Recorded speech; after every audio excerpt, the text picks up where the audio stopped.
I just wanted to share a quick little tip on what I do to bleed my shocks. Get a quick bleed on them. If you're at the track, you notice them getting spongy, or they sound like they got air in them.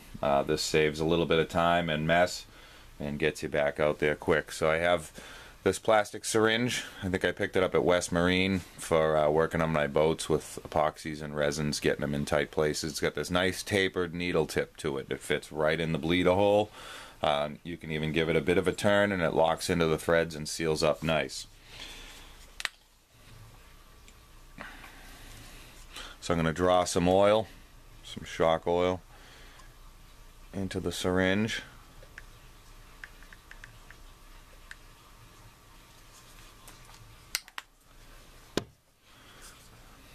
Try and get some of the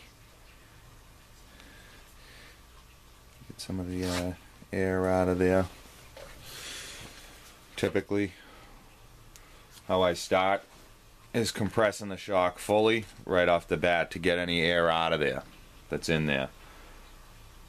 I'm going to stick the syringe in there and give it a little snug, and when I release the shock, it's going to draw oil back into the body. You'll see those couple of air bubbles suck right into the shock as it draws some of the oil in. I'm going to let it settle a touch, and then when I compress the shock, it's going to force that extra oil and maybe even a little bit of air back up into the syringe. Let those air bubbles rise up into the body of the syringe. Now when I release it, it's going to draw in nothing but oil. Then on the last one, typically I'm going to try and tilt the car and bring the shock body vertical because the bleeder hole comes through the center of the cap.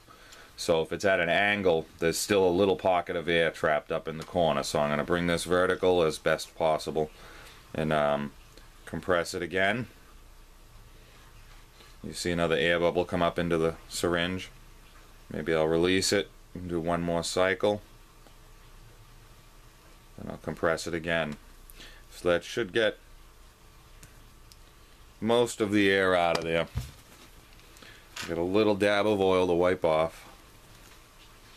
Keep the shock compressed.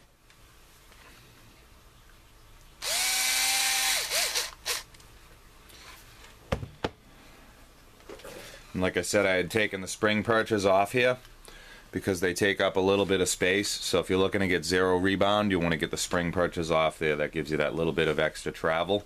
And they feel and sound a lot better than they were. Thanks for watching. I hope I helped someone.